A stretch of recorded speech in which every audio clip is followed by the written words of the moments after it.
Hi, this is Trevor and welcome to my blog. Welcome back. I told you I'd be back, didn't I? So I'm back with a mini series on making your own repair patches and panels. Let's get started. I pulled this information from next week's video because it didn't flow very well. So what I've done is I've taken it out. I've made a completely whole video on this one subject because I think it's so worthy and worthwhile. And you know it's going to be worth watching if I've made it. So, if you're watching next week's video, you'll see why I've pulled it out. It will make sense. I'm rambling now, so let's crack on with it. So what is this video all about?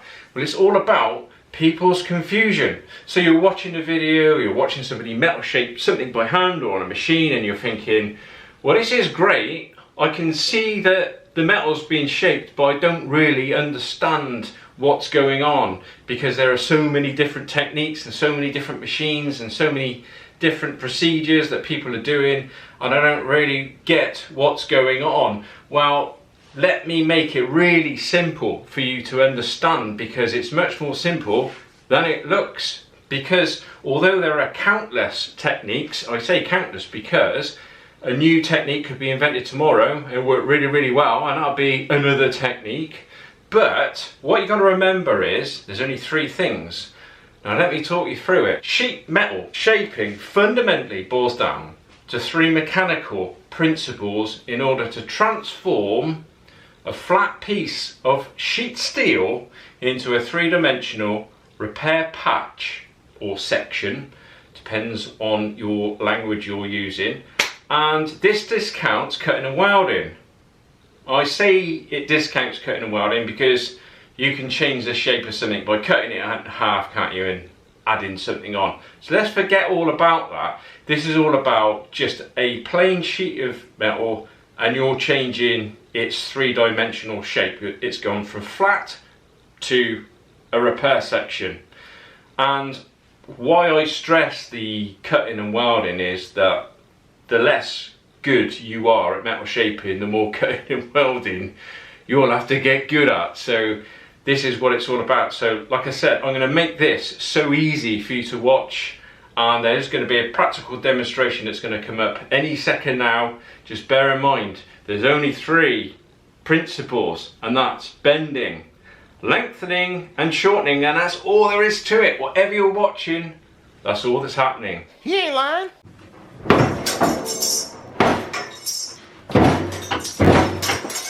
I've got 4 pieces of steel here, all exactly the same length. So they're all 200 millimeters long, 30 millimeters wide, and that's 20 gauge steel. So that's 20 SWG standard wire gauge.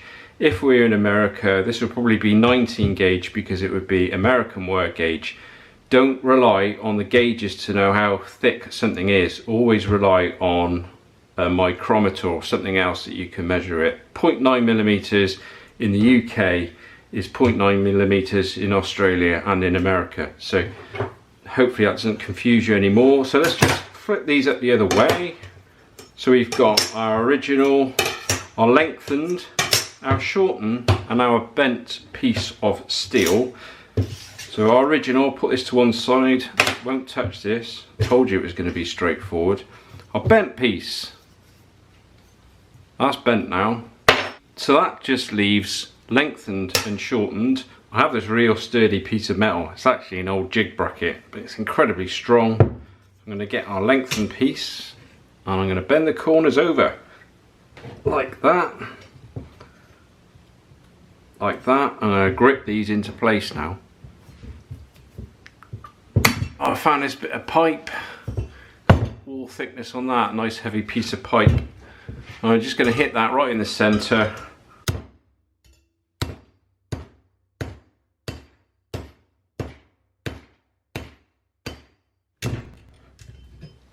Take this out now.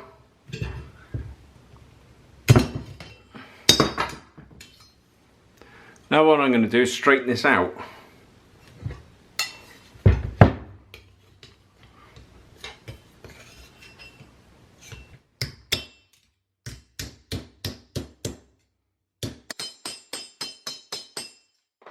Got a bit of a curve to it now, but that won't matter. This is our shortened piece. First thing I'm going to do is put some corrugations in this piece of metal. Very simple. I've got our piece of high tensile steel there in a vise. I'm just going to bend it around it like that.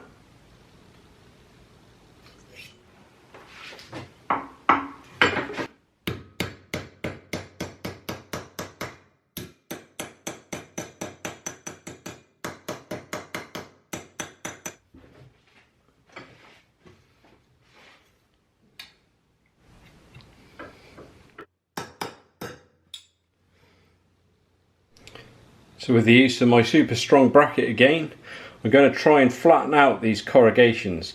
They are a little bit too steep, a little bit too deep, to be quite honest with you.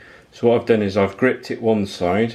I'm going to give it some hammer along here, which will allow it to spread because it's not gripped the other side. I'll allow that to spread.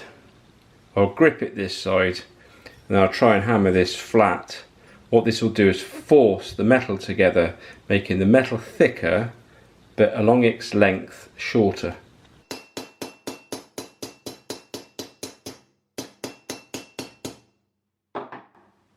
That's spread nicely now.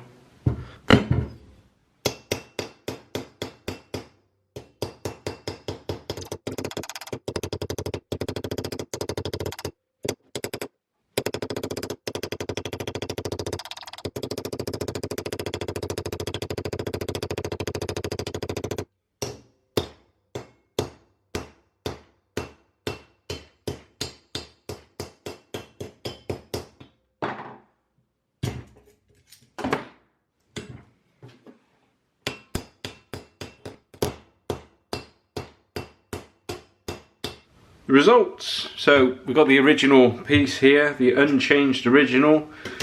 That's the lengthened piece, which would typically be called stretched. And here's the shortened piece, which would typically be called shrank. So this is the difference up here. You can see that this is definitely longer and this one's definitely shorter. If you were to implement that difference into a piece of sheet metal, making a repair patch, that would make a hell of a difference to the shape of the panel. We've also got our bent piece.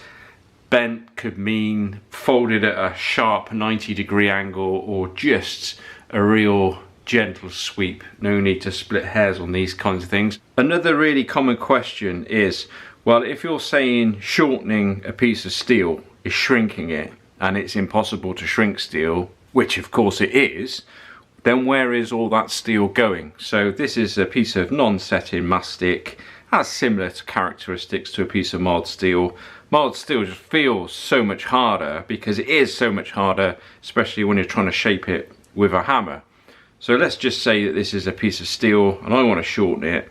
So I'll shorten this piece of mastic. I just push it together a little bit like I would if I was shortening a piece of steel. So now I've shortened it. Of course it's shorter now, but it's also fatter. So if I want to lengthen it, I just literally pull it apart as I would a piece of steel. We're just stretching it, gripping it, pulling it apart. Of course there are many different ways to stretch it back out, but this is just a simple representation. So I've pulled it apart and it's got about, well, much longer, isn't it? At least twice as long, and of course a hell of a lot thinner. So when you're stretching something, you're making it thinner. When you're shortening it, you're making it thicker. Hope you enjoyed that. I enjoyed making it. You know what, these videos, I absolutely love making these videos. And if I could do it all the time, you'd see a video every single week. But life just doesn't allow, does it? So anyway, next week's video is going to be all about creating a repair section using these principles. So we're talking about stretching next week, because the three principles: lengthening, stretching; shortening, which is shrinking; and bending, well, it's just bending, isn't it? Bending or folding. So as I said, next week's is going to be all about homemade tools, making a panel using just stretching, nothing else. Well, I suppose if you want to split hairs, you could say it's stretching and bending at the same time. And that's what next week's video is going to be all about. I'm going to make a section for a Morris wing top that's rotted out, and then in a couple of weeks time I'll be putting another video on which is just going to be about shrinking. So I'm going to use my deep throat shrinker to make a panel. Be really interesting to see if you've never seen one of those tools before, and it made a cracking job of it. Obviously I've already filmed it and passed it off, make sure I don't look like a complete idiot. So anyway, I will say it's been great. It's so good to be back, guys, and I will see you next week. And until then, bye for now. Trev says bye for now, over and out.